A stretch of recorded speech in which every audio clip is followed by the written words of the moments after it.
천사가 이르되 무서워 말라. 보라, 내가 온 백성에게 미칠 큰 기쁨의 좋은 소식을 너희에게 전하노라.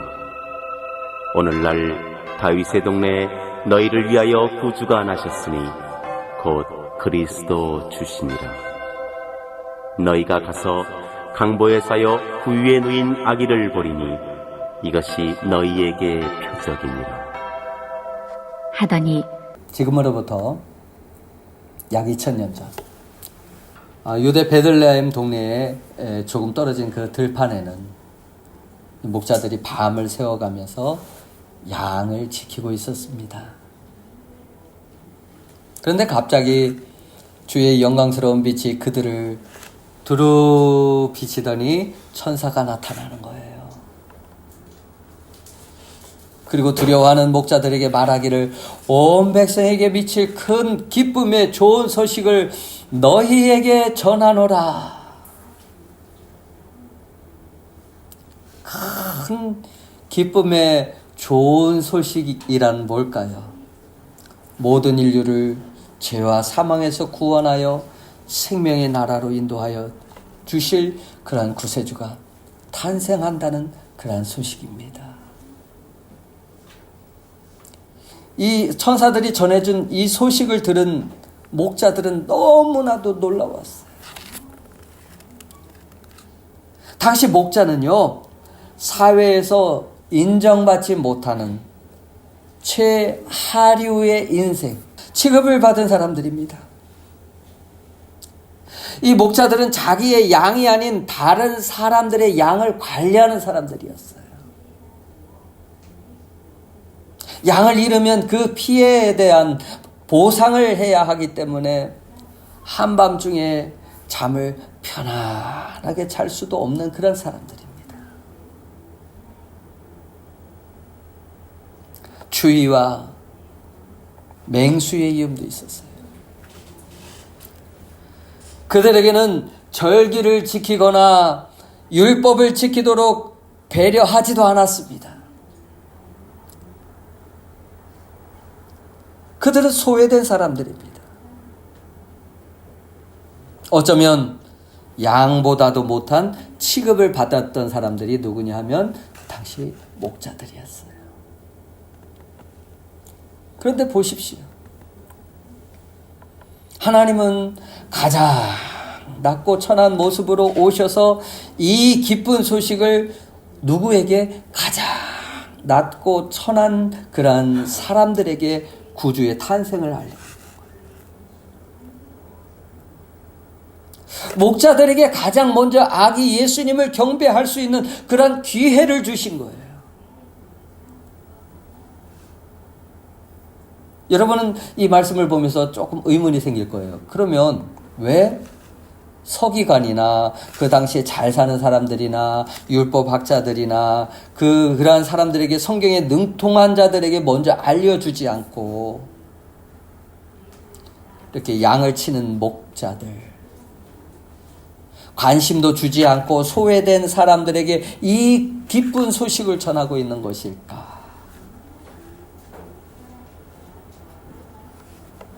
그러나 우리와의 생각과 다르게 마태복음에 보면 동방의 박사들을 통해서 헤롯 왕과 서기관과 율법사들에게 먼저 알려줘요. 그리고 이스라엘의 메시아가 오셨다는 소식이 온 예루살렘을 소동하게 합니다. 그러니까 많은 사람들이 이 사실을 알게 되었다는 거예요. 하지만 메시아를 환영하며 경배한 사람들은 동방 박사와 목자들 외에는 아무도 없었다는 사실이에요. 목자들은 기쁜 소식을 듣고 기뻐하면서 구유에 누이신 그 아기 예수님께 달려갑니다. 오늘도 우리는 2000년 전 천사들이 전하여 준 그 기쁜 소식을 듣고 있습니다. 근데 가장 낮고 천한 사람들에게는 그것이 기쁜 소식이지만, 그리고 복된 소식이지만, 부한 자들에게는 소동할 수밖에 없었다는 것을 보여줘요. 이 히브리 말로 가난이라는 말은 의존이라는 말이거든요. 다른 사람을 의지하지 않고는 혼자 힘으로 살 수 없는 것을 말해요. 그래서 이 가난한 목자들은 불의한 그 사회 구조 속에서 구약 성경의 선지자들이 예언한 그 구원자가 오시면 자신들의 고달픈 그러한 삶들이 해결되리라, 그러한 기대를 가지고 사모하였던 사람. 하나님의 도우심이 절실하고, 하나님께서 자신들과 함께 하시지 않으면 자신의 인생은 실패할 수밖에 없음을 아는 사람들. 주의 인도하심을 바라볼 수밖에 없는 사람들이 누구냐면 목자들이었거든요. 그런데 부한 자들의 모습은 어떨까요? 이 부자는 자신의 육신의 안정과 즐거움을 위하여 살면서 그의 마음에는 하나님의 도우심과 인도하심이 필요하지 않아요.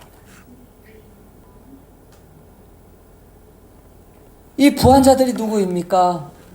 조금 전에 말씀드렸지요. 헤롯 왕과 율법학자 서기관. 그들은 예수님이 베들레헴에 태어날 것이라는 사실도 알고 있었는데 달려가지를 않던 거예요. 아무도 메시아가 그곳에 왔다는 그 사실에 대해서 기뻐하지 않는 거예요. 메시아를 만나기 위해 그 베들레헴, 예루살렘에서 그렇게 멀지도 않거든요. 그런데 그곳에 찾아갔다는 내용이 없어요. 양을 치던 목자들과 달리 메시아가 오신 곳에 대한 관심도 없는 그런 모습. 헤롯 역시 자기 외에 이스라엘의 왕이 태어났다는 그 사실에 대해서 어떻게 합니까? 분노하면서 메시아를 죽이고자 혈안이 되잖아요. 그래서 그 지역에 있는 아이들 2만 명을 다 2살 이하의 아이들 다 죽여버려요. 무슨 말입니까? 나 외에 다른 왕이 될 수 없어. 또 이 소식이 많은 사람들에게 전해졌습니다. 많은 사람들이 그 얘기를 들었습니다. 그럼에도 불구하고 이 어떤 일이 벌어지나요? 오히려 소동만 났다. 마치 갑자기 귀한 분이 집에 찾아왔을 때 이 반가워하는 것보다는 왜 와서 귀찮게 하는데, 굉장히 사모하고 좋아했는 사람인데 왜 와서 귀찮게 해? 그런 모습입니다. 그동안 예수님이 메시아가 오실 거라는 그 소식을 많은 사람들이 들었습니다. 알고 있습니다. 그렇게 사모했고 그렇게 기다렸는데 막상 오니까 왜 와서 귀찮게 해?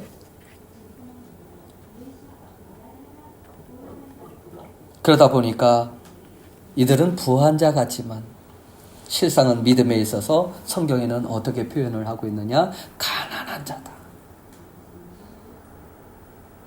믿음에 있어서는 가난한 자로 살았다는 거예요. 영적인 무관심의 죄를 범하고 있는 거예요. 그래서 계시록에 보면은 이에 대해서 말씀하시는 그런 7교회 중에 한 교회가 있는데, 계시록 3장 17절 보니까 네가 말하기를 나는 부자라. 부유하여 부족한 것이 없다 하나 내 곤고한 것과 가련한 것과 가난한 것과 눈먼 것과 벌거벗은 것을 알지 못하는도다. 그래서 자신의 삶에 예수가 들어오는 것에 대해서 소동할 수밖에 없었던 거예요. 이 소동이라는 말은 조금 혼자 복잡, 막 갈등을 일으키는 그런 모습을 말해요. 마치 노래도 있잖아요. 청량리로 갈까요? 아니면 영등포로 갈까요? 예수님께 그 마음이 꽂혀 있지 않아요. 관심이 없어요.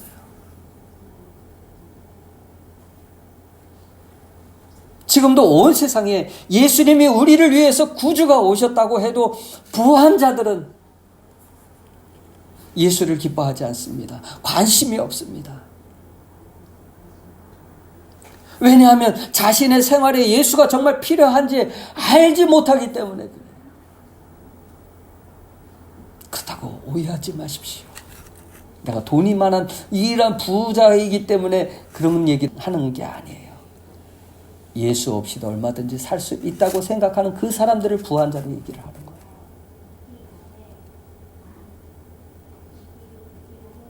세상 사람들은 성탄절의 진정한 의미도 모른 채 먹고 마시고 즐기는 그런 날이라고 생각을 합니다. 막 여기저기 캐롤이 울려 퍼지고, 일본에서 놀란 게 뭐냐면 교회에서는 그렇게 장식을 하지 않는데 술집마다 그냥 그 크리스마스 트리로 아주 이쁘게 장식을 해요. 불빛으로. 근데 예수님의 탄생에 대해서는 관심이 없습니다. 진심으로 예수가 삶의 중심에 오시는 것을 기뻐하는 사람은 얼마나 될까요? 어떤 분이 일본에는 성탄절에 왜 쉬지 않느냐 묻기에 제가 쉬지 않는다고 얘기를 했어요. 그랬더니 이런 말을 하더군요. 여러 나라들이 성탄절을 공휴일로 지정해 놓고 즐겁게 보내는데 선진국인 일본이 성탄절에도 쉬지 않습니까? 그래서 저는 이렇게 대답했습니다. 아무리 크리스마스가 공휴일이라고 해도 정말 예수님이 오신 것을 기뻐하지 않고 그저 분위기에 맞춰서 먹고 마시고 즐기는 날이라면 성탄절은 아무 의미가 없지 않을까요? 여러분, 우리는 성탄절을 어떻게 생각을 하십니까? 세상 사람들처럼 성탄을 즐기고 있지만 내 마음에 예수를 구주로 영접해야 한다고 하면은 사람들마다 이런 말을 해요. 그 마음의 소동함으로 말미암아 안 되는데, 아직 해야 할 일이 많은데, 새로 산 자동차도 타야 되고, 또 집도 수리도 해야 되고, 또 장사도 해야 되고, 돈도 벌어야 되는데 내 마음에 아직 준비가 안 되었다고 소동하는 그런 사람들과 같지는 않습니까? 어떤 아이에게 성탄절이 어떤 날이냐 이렇게 질문을 해봤어요. 그랬더니 그 아이가 이런 얘기를 해요. 산타크로스가 선물을 주는 날 아니에요? 산타크로스가 태어난 날이잖아요. 대답하기에 저도 웃을 수밖에 없어요. 왜냐하면 저도 어릴 적 교회 다니기 전에 벽에다 양말을 걸어놓고 텔레비에서 보니까 산타를 기다린다 그래가지고 저도 그렇게 해봤어요. 근데 아침에 일어나니까 실망만 남게 되지요. 사람들은 성탄절이 예수님의 탄생을 기뻐하기보다는 오히려 누군가에게 선물을 받기를 원하는 그런 절기가 된 것 같습니다. 오히려 자녀들이 부모에게 그래요. 엄마 아빠는 나에게 선물 안 줘? 성탄절인데.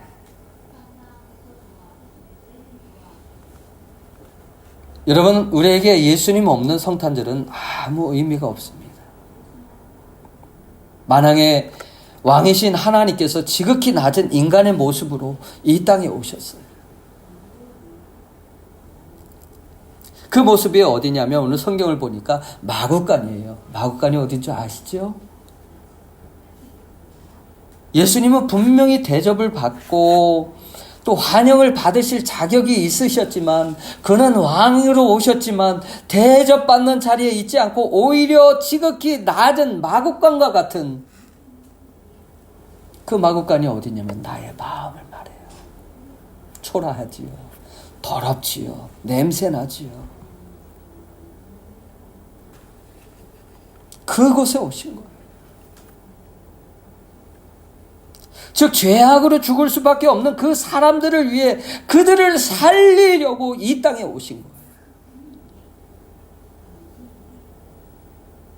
이사야 65장 1절 이런 말씀이 있습니다.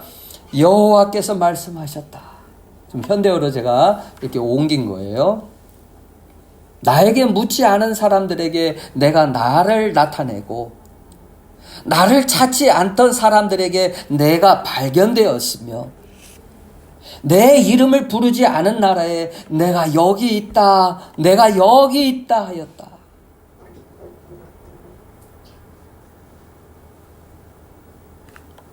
하나님을 몰랐던 우리를 부지런히 찾으시는 그 하나님 앞에, 그래서 인간의 모습으로 이 땅에 오셔서 내가 여기 있다, 내가 여기 있다, 나를 믿는 자는 너희가 살 수 있다. 그렇게 예수님께서 우리를 찾고 우리를 사랑하셨다면 우리들의 대답은 어떻게 해야 될까요? 주님, 제가 여기 있습니다.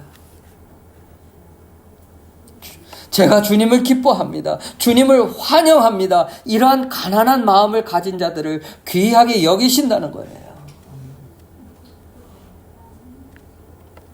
이러한 자들을 찾기 위해서 낮고 천한 자의 모습으로 오신 거예요.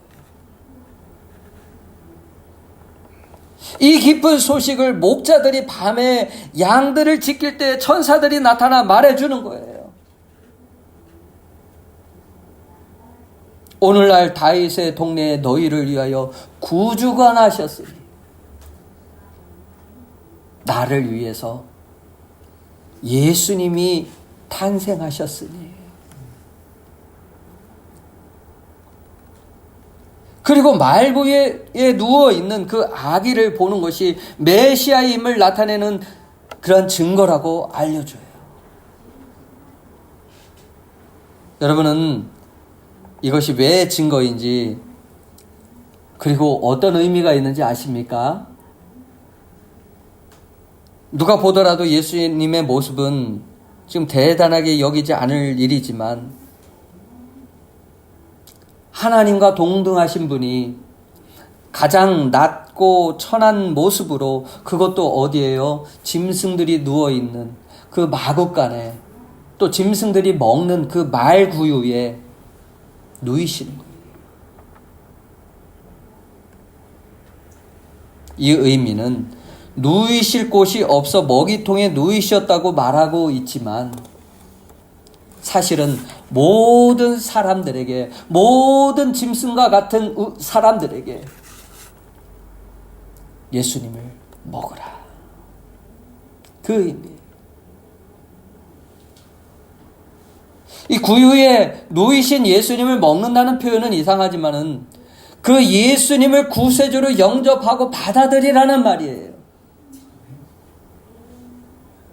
내 마음의 주인으로 오셨다는 것을 받아들이라는 말이에요. 그러면 영원히 죽지 않고 살 수 있다는 그런 표현입니다. 그래서 요한복음 6장 35절에 예수님께서 말씀하시기를 내가 곧 생명의 떡이다.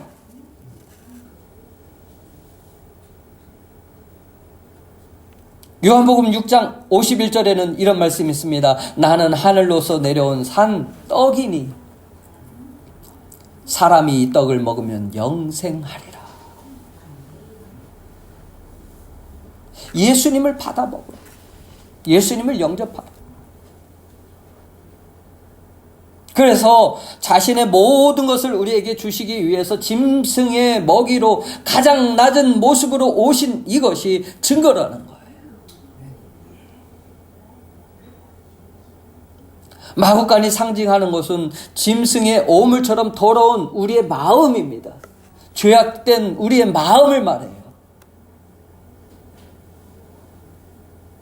하나님은 더럽고 추한 우리 마음에 오신 거예요. 그러므로 그리스도를 영접할 믿음이 필요해요. 만왕의 왕이신 하나님이 낮고 천한 그런 자의 모습으로 나의 마음에 들어오심을 보여주는 이 사건이 무슨 날입니까? 바로 성탄절이에요.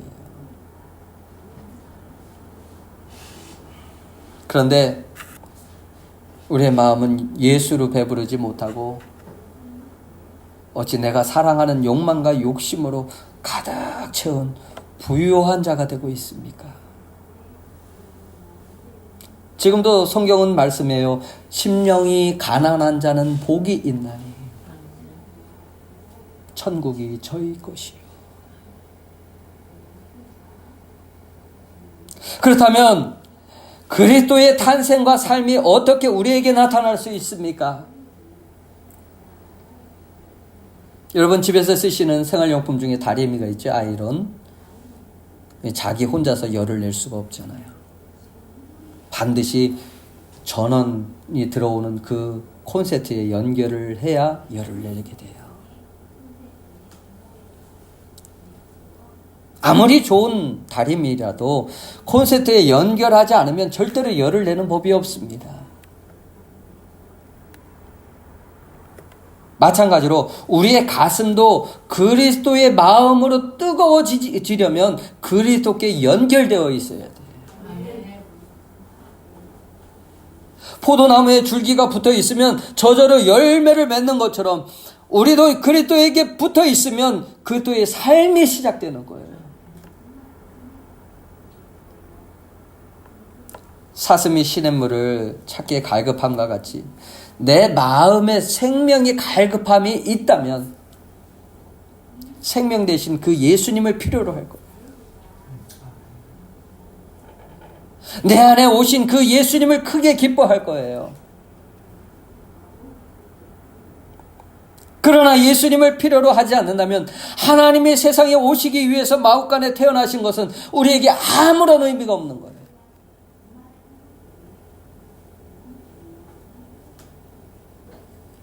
예수님이 나와 함께 계시는 것이 부담이 되고 자신의 기득권을 빼앗기지 않으려고 자신이 하고자 하는 일들만 하려고 한다면 예수가 이 땅에 오신 것은 나에게 아무런 의미가 없게 되는 거예요. 여러분, 성탄으로 오신 예수님께서 그리스도시요 하나님의 아들이심을 믿으십니까? 아멘. 그리고 성탄으로 오신 예수님은 우리와 함께 동행하시는 임마누엘 하나님이심을 믿으십니까? 마태복음 1장 23절에 말씀합니다. 그의 이름을 뭐라고요? 그러므로 같이 읽어보겠습니다. 시작. 그러므로 주께서 친히 징조로 너희에게 주실 것이라. 보라, 처녀가 잉태하여 아들을 낳을 것이요 그 이름을 임마누엘이라 하셨으니 이를 번역한즉 하나님이 우리와 함께 계시다. 나를 구원할 자, 구원하시는 것으로 끝나지 않고 나와 함께 할 자. 나와 함께 하실 자가 누구라고요? 임마누엘 하나님이시요. 예수님의 탄생의 의미를 임마누엘이라고 표현합니다. 이 뜻이 무엇입니까? 하나님이 우리와 함께 계시다. 나와 함께 계시다. 즉 성탄절은 우리와 함께 하시기 위해서 오신 거예요. 예수님이 또 가시면서 말씀하잖아요. 보라, 내가 세상 끝날까지 너희와 함께 할 것이다. 여러분, 하나님이 나를 구원하셨고 오늘 우리와 함께 하신다고 말씀하시는데 무엇 때문에 우리는 기쁨과 감격이 없을까요? 목자들은 기뻐서 달려갔는데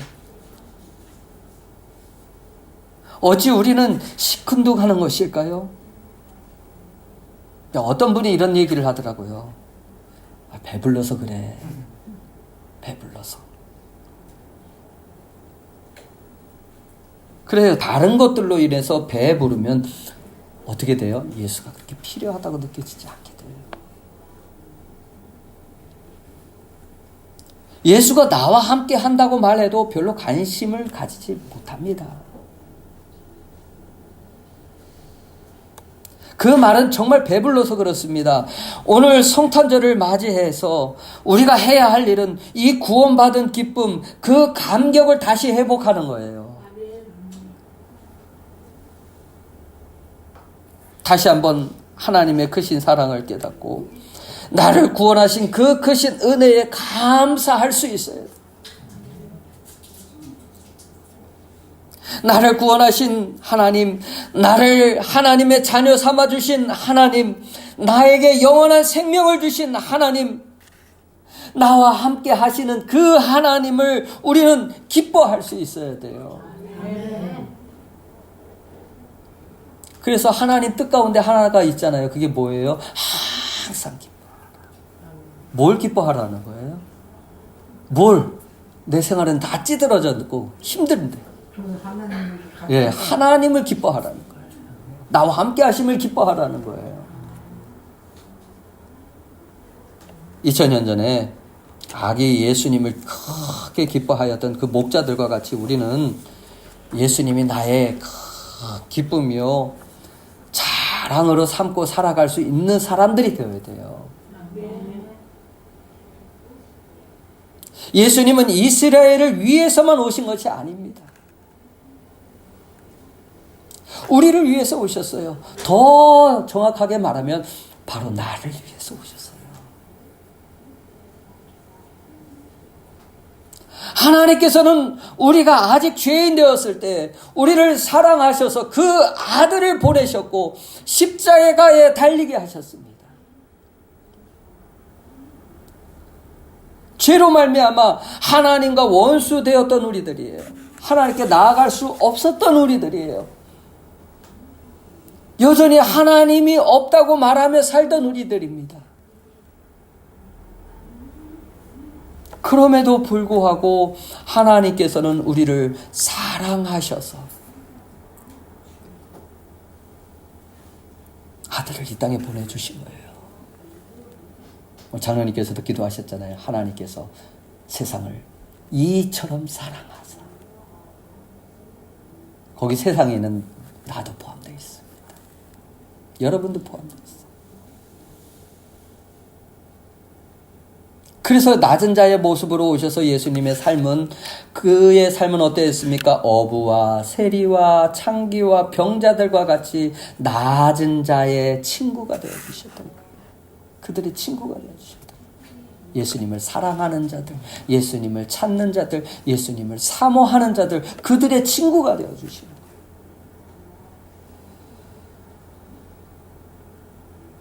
머리 둘 곳 없는 가난한 영혼들, 지친 영혼들, 모든 영혼들을 죄로부터 구원하기 위해서 예수님이 인간의 모습을 입고 이 땅에 오신 사건이 무슨 사건이라고요? 성탄절이에요.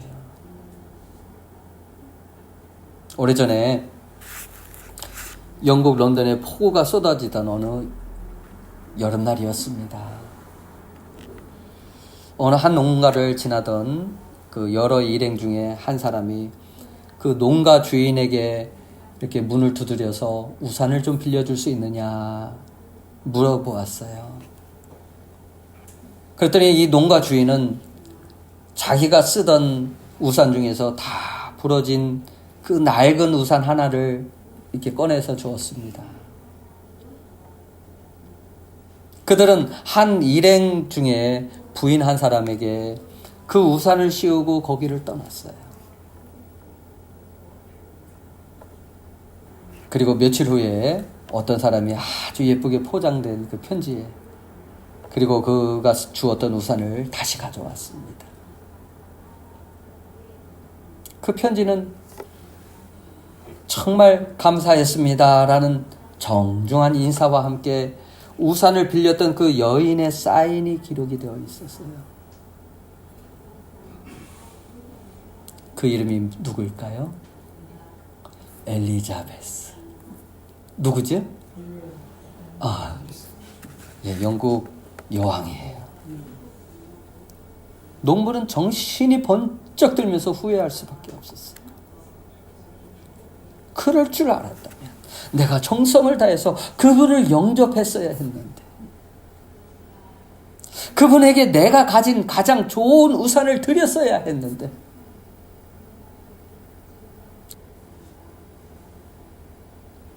이러한 비극적인 실수가 성탄을 맞이했던 이 팔레스틴 땅에도, 그리고 지금 이 땅에도 계속되고 있습니다. 만왕의 왕이시고 만주의 주이신 예수 그리스도께서 유대 땅에 오셨지만 그분을 만날 수 있었던 특권을 잃어버린 사람들의 실수를 범한다면 어떠할까요? 큰일이지요. 그때 가서 그럴 줄 알았으면 라는 그런 후회가 아니라 기쁘게 맞이할 수 있는 그런 모습이 우리에게 있어야 될 줄 믿습니다. 그러므로 누구든지 예수님을 믿는 자는 참 생명을 얻고 영원한 생명을 얻는 것이 중요하다는 것을 인식했다면 예수께 여러분의 삶을 의탁할 수 있기를 바랍니다. 주님의 도우심 없이는 조금도 살 수 없다는 그러한 마음과 신앙이 여러분에게 있기를 바랍니다. 죄를 짓는 자의 모습을 보면서 예수만이 구원하실 수 있다는 그 절실함이 여러분에게 있기를 원합니다. 그리고 예수님을 믿기는 믿지만 아직 마음에 만족이 없거나 기쁨이 없는 분도 예수님을 다시 찾고 소망을 예수님께 두실 수 있기를 바랍니다. 이제 시작하면 돼요. 다시 시작하면 돼요.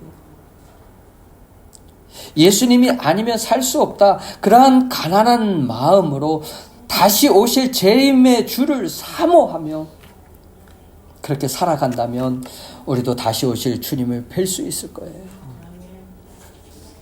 이러한 은혜가 저와 여러분에게 넘쳐나시기를 예수님의 이름으로 축원합니다. 우리 함께 같이 기도하실 때 주님, 우리가 가난한 자의 마음으로 살아가게 하옵소서. 그래서 예수님을 사모하게 하여 주시고 믿음에 대해서 부한 자가 되어지게 하여 주시고 또 사랑에 대해서 예수님의 마음에 대해서 부한 자가 되어지게 하여 주시고 예수님 뜻대로 살아가는 그런 삶이 우리에게 넘쳐나게 하여 주시옵소서. 아버지, 우리에게 더하여 주시옵소서. 하나님 앞에 우리 함께 같이 기도하시겠습니다.